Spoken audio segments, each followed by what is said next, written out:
जय श्री कृष्ण।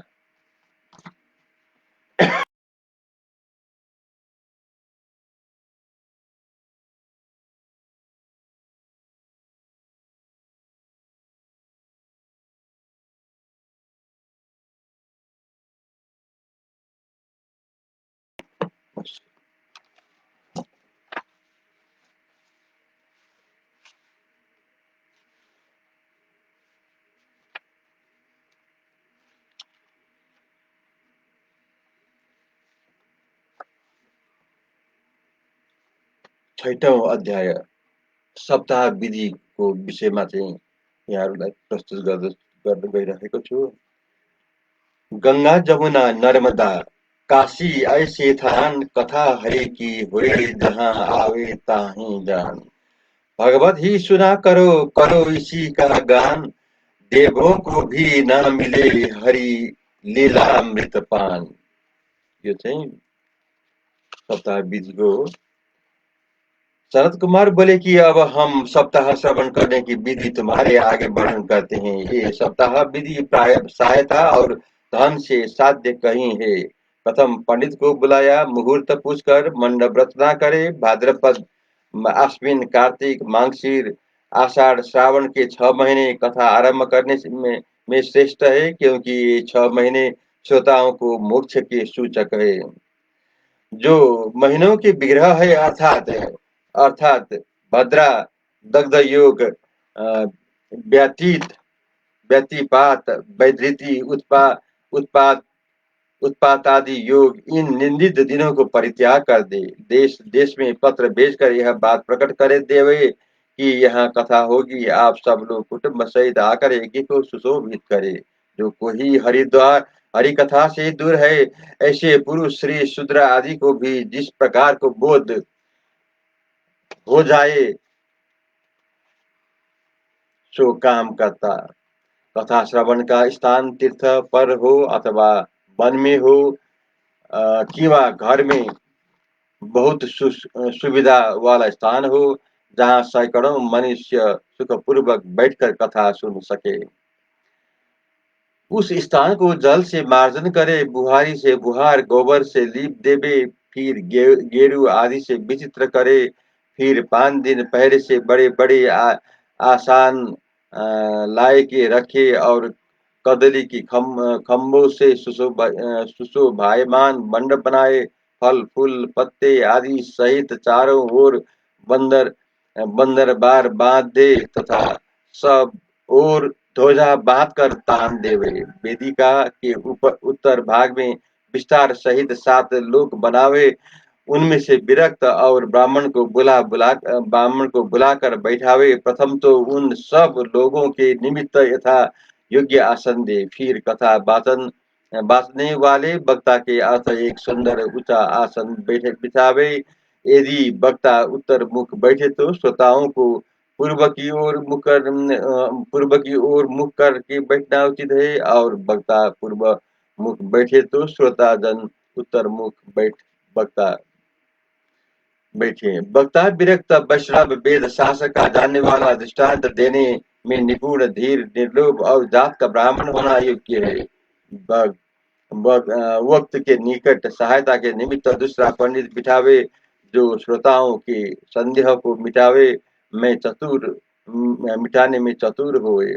वक्ता एक दिन पहले ही कौर छोर करावे और कथा के दिन अरुण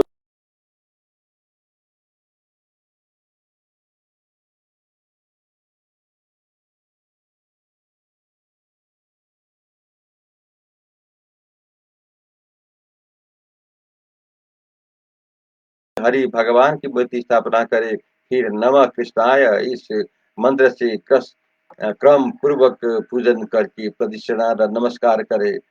पूजन के अंतर में भगवान की स्तुति करे। इसके इसके उपरांत श्रीमद् भागवत पुराण का भी यत्न से पूजन करे और प्रीति सहित विधि पूर्वक धूप दीप सहित नैवेद्य आदि निवेदन करे। फिर श्रोता वक्ता का पूजन करे और वस्त्र आभूषणों का भी भूषित करे। फिर ब्राह्मण और वैष्णव तथा अन्य जो हरि चरित्र कीर्तन करने वाला है, उनको नमस्कार करके विनियम पूर्वक इनसे इनसे आज्ञा ले आप आसन पर बैठे। जो पुरुष 7 दिन पर्यंत लोक धन और पुत्र की चिंता को त्याग कर शुद्धि से कथा में मन लगाता है, उसको उत्तम फल प्राप्त होता है। यहाँ सूर्योदय से कथा का प्रारंभ करे और 3:30 तक कथा बाँचे। मध्याह्न समय 2 घड़ी पर्यंत कथा को विश्राम देवे। उस कथा विराम के समय वैष्णव को उचित है कि भगवान का कीर्तन कर अर्थात हरि भक्ति संबंधी गीत गावे। श्रोतागण केवल एक ही बार दुग्ध चावल आदि लघु आहार करे। सात सात रात्रि पर्यंत व्रत करे। कथा सुने तो उत्तम है कि वह फलाहार करके सुने। हे नारद मुनि, सप्ताह में व्रत करने वाले श्रोताजनों के नियम कहता हूँ। विष्णु दीक्षा के रहित जो श्रोताजन है, उनको कथा सुनने का अधिकार नहीं है। कथा में व्रत धारण करने वाले पुरुष ब्रह्मचर्य से रहे, पृथ्वी पर शयन करे, पतल में भोजन करे और प्रतिदिन कथा समाप्त हुए उपरांत भोजन करे। जिसमें उसने जिसने उपजने के समय पृथ्वी से दो पत्ते निकले, मूंग चना आहार आदि अन्न खाए। मद पूर्ण गरिष्ठ बासी त्याग दे। काम क्रोध मद मान मत्सर लोभ दम्भ मोह द्वेष, उन दुर्गुणों को त्याग देवे। वेद वैष्णव ब्राह्मण गुरु गौ और व्रत वाले श्री राजा को महापुरुष की निंदा नहीं करे। रजस्वला नीच म्लेच्छ पतित तथा चांडाल ब्राह्मण द्वेषी और जीव जो वेद से विमुख है, उनसे भाषण नहीं करे। सत्य पवित्र दया मान नम्रता विजय मन में उदारता, इन शुभ गुणों का ग्रहण करे। दरिद्री क्षयरोगी भाग्यहीन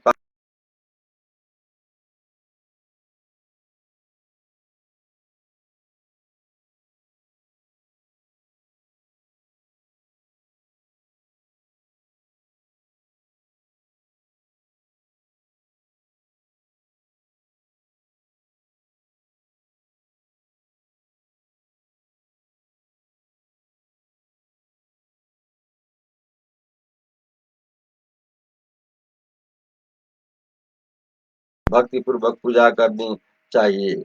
सुता जी, शौनक आदि ऋषियों के प्रति वर्णन करने के लगे कि ऐसे कहकर वे सनक आदि महात्मा नारद मुनि की इच्छा से श्रीमद् भागवत की कथा सुने लगे। कथा के अंत में ज्ञान वैराग्य और भक्ति ये तीनों बहुत पुष्ट अपना मनोरथ सिद्ध हो जाने के कारण नारद जी कृतार्थ हो गए। सब लोग में आनंद पर गया।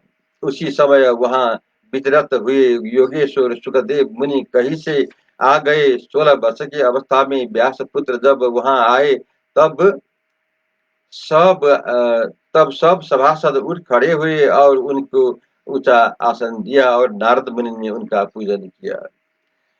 श्री सुखदेव जी बैठ चुके, तब कहा कि जो मैं निर्मल वाणी कहता हूँ तो सुनो। वेद कल्प वृक्ष है वहाँ, उसका फल यह श्रीमद् भागवत है, जो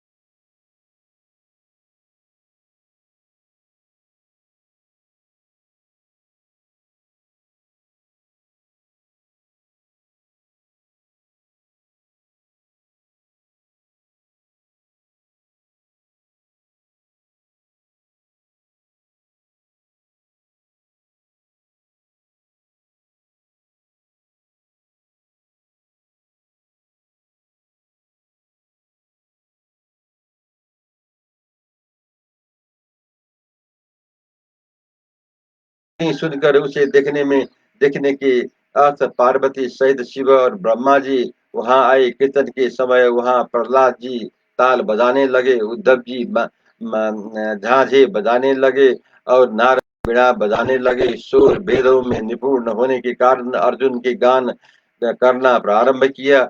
इंद्र ने मृदंग बजाया और सनत कुमार जय जय कहने लगे। भक्ति, ज्ञान और वैराग्य ये तीनों उस सभा में नट की भांति नाचने लगे। यह अलौकिक कीर्तन देखकर भगवान प्रसन्न होकर बोले, हे भक्तों, तुम लोग अपने इच्छाओं का अनुसार वरदान मांगो।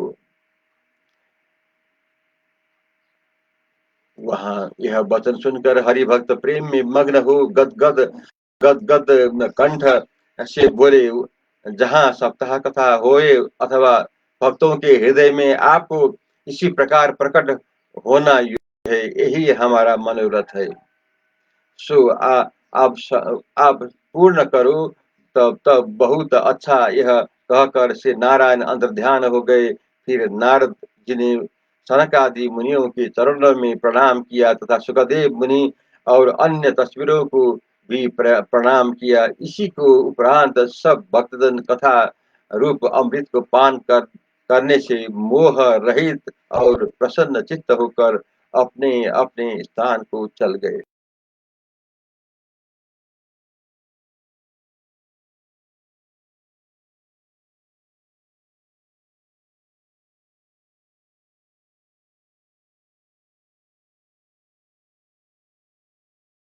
तो शरद कुमार ने कब कही, यह मेरा संदेह आप दूर करो। यह प्रश्न सुनकर सुत जी बोले कि श्री कृष्ण चंद्र भगवान ने परम धाम पधारने पर कलयुग में 30 वर्ष में कुछ अधिक समय व्यतीत होने के उपरांत भाद्र मास के शुक्ल पक्ष में नवमी के दिन से सुखदेव जी ने कथा का प्रारंभ किया और राजा परीक्षित की कथा सुनने के अनंतर 200 वर्ष व्यतीत होते और कलयुग में आषाढ़ से शुक्ल पक्ष में नवमी से गोकर्ण ने कथा कहा। गोकर्ण ने कथा कहने के पीछे 30 वर्ष बीत जाने पर कलयुग में कार्तिक मास के शुक्ल पक्ष में नवमी के दिन से ब्रह्मा जी के पुत्र सनकादि को ने श्रीमद् भागवत की कथा सुनाई।